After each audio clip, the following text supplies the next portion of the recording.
and welcome back to Shakhtar to Glory. This is episode 9 now, and before we start, I just wanted to ask if you are enjoying this content, please do drop a like. Any comments will also be much appreciated, and I'll reply to them as and when I can, usually pretty quickly. Also, a sub to the channel would be really nice as well, just to see how this series is progressing and if people are enjoying it, just as a gauge for that really. But we'll jump into where we are now. So today we take on third place in the league, FK Oleksandriya.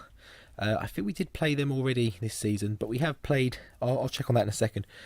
We have played a couple of games, I think primarily in the league, to get to this point, just trying to speed the season up a little bit, mostly to get to the Champions League games. We have got one after this, which will be in episode 10. We're just the one league game today, so we'll jump into the schedule and see where we're at. So last time out, I believe it was Basel with the 2-2 draw in the Champions League. We don't need to go over that again really. So since then we've played Worsens in the league. We won 3-1 in that game.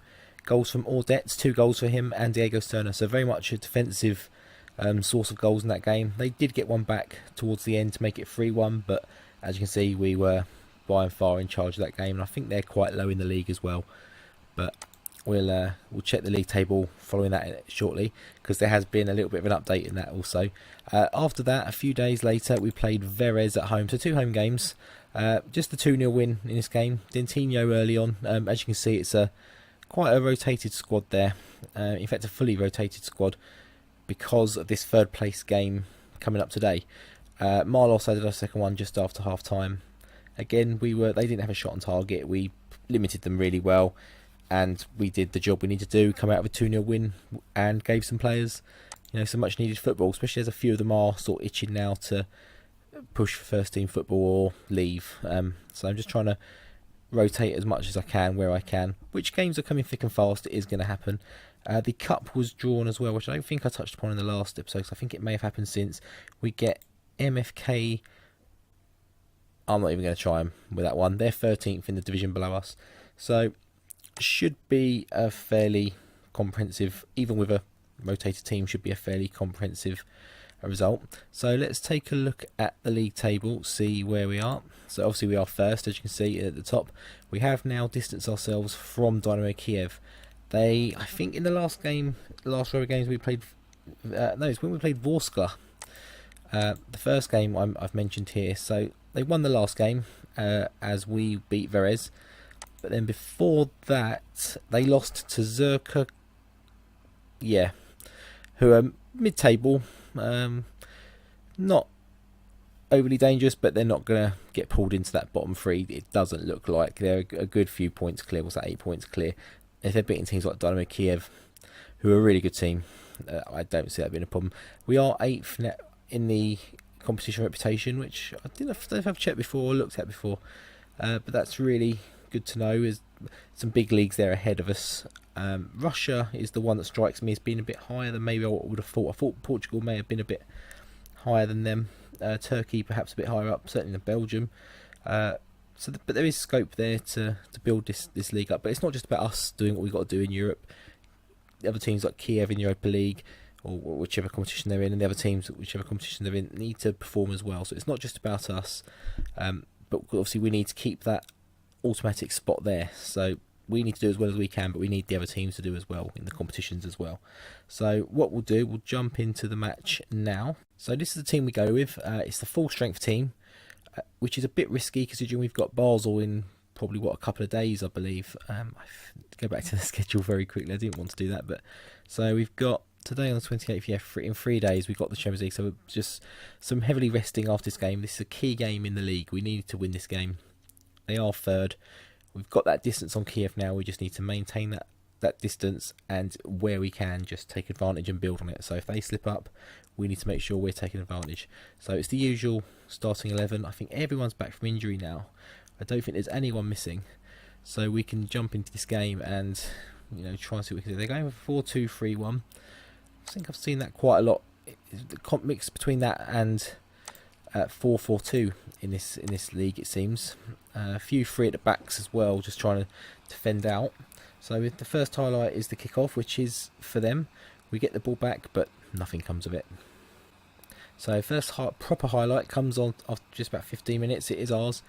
We have a shot, but not on target, and it's slightly disappointing. We are winning the foul count, but they do have a yellow card, so if we can hopefully get him sent off, that'd be nice. The next highlight is theirs, not long after. Can we break? It looks like we can. Ferreira plays it across to Tyson, through to Romero. Hint of offside there, and he is. Oh, there is one change in the team. It looks like I've just noted at left back we got Butko. The two Brazilians are obviously injured, so they have a chance. We get it semi away if we can grab the ball back. Wow, I thought that was a goal then. I'm sort of hiding slightly behind my microphone, and their goal was just there. I really thought that was going in. If we can win that back, Romero, Donetsk, Ferreira, Tyson, and he puts us up. He is just phenomenal. He is wanted, I think, by Real Madrid or someone, and I'm going to have a hard job keeping him. A little bit of a semi-spoiler. I probably will be looking at maybe selling him, not in the January window because we need him for the Champions League and we need him to do what he's doing. But he's 29 years old now. If I can get some good money for him in the summer, bring in a young Brazilian striker, much more fitting of the actual role, I think that's what I'll be looking to try to do. But it's a long way away at the moment. And I've noticed our left back, who is our third choice cover, is struggling. So we might have a bit of a situation there. As Ferreira breaks, plays it to Tyson. Can he do something? Can he score? Can he set it up? No, and it's cleared. And they're now looking to break us. But if we can, again, just snatch it back. No, and it fades out. Probably for this half-time, this hopefully will go to nothing, as it is theirs just before half-time. Or could it be something? Romero through to Ferreira. And just before half-time, we double our lead. And I think that will be... Actually, I'm not going to say it's game over, because I've had a few games, even recently in this save and offline with my Arsenal save, where 2-0 just hasn't been sort of sealing the game out, and perhaps that's my fault for not shutting up shop a little bit more. But that's not my style. Maybe I need to make it my style a little bit more just to secure those points. But we come forward again just before half time. Ferreira, and he can't quite make it free. Keeps it in, but they clear it, and we go into half time 2-0. Quite happy with that. No shots on target for them. A lot of fouls for us again, but it's 1-1 in the yellow cards. And 10 shots, 5 on target, 50%. Not amazing, but it'll do. And it's the stat in the top left corner that matters, isn't it? The 2-0. So we'll let the assistant do the team talk again. We'll jump in for the second half. Dynamo Kiev aren't playing today, so we'll have to wait and see how they do in the next episode. Romero's through, and straight off to half time, that's 3-0. And is that all three strikers on the score sheet? We'll wait for this highlight, this replay just to come through. I think it may be. Stepanenko here just slides it through to Romero. Great run. Poacher's instinct, and he slots it away. Was that all three? So Fred here. Cerner, he loses out. Can we snatch it back? Oh, we do. Tyson, he's through. Can he cross it in for Romero? He can. 4-0. This just shows the level, really, of this league, doesn't it? The third place team are getting hammered 4-0. This really is a two-team division. And as it stands, that is us. What's that? 8 points clear of Dynamo Kiev. Obviously, they'll have a game in hand, but we're putting the pressure on now for them to keep up with us. So an 8-point lead would be phenomenal going to this point of the season. And our left back is injured, and I don't think I have anyone else who can play there. Who's this Maslov bloke? He can play right back. Might have to be him. I'm pretty sure that's why he's in there. Yeah, I think that's where we're going to have to go. Cerner, can Cerner go on the left? Not greatly, but I think it's... to be fair, the right back guy can't really play right back, so right wing back. So we'll keep Cerner sort of comfortable where he is. That's now 3 left backs we have injured. So we get a highlight here. Ferreira plays through to Cerner. Can he have a crack? Nope, and Tyson hits his shot wide. Yes, as I was saying, that's 3 left backs now that are that are injured for us, and that's getting to be a worrying situation, especially with the Basel game coming up. I don't know if any of the two... Actually, one of them may be suspended. I think one of them might be suspended. I thought that was just for Europe, but I think he's suspended in Europe as well. Actually thinking about it. So, is that a penalty? It is. It's a trip on Ferreira. And who's taking it? I think Romeo's taking it. Romero, even. I don't like him. Romeo, it's Romero. 13th goal of the season. What a return. For what is he, 17, 18 years old? Great penalty. Should really be giving a couple of players a bit of a rest here. So Cerna, to be honest, it doesn't really matter who I bring on at this point. I'm just going to maybe rest them for some players who don't play that much, and Kovalenko can come on there. I haven't got a right back, so I just stuck anyone out there for now. If they get one back, so, is it a penalty?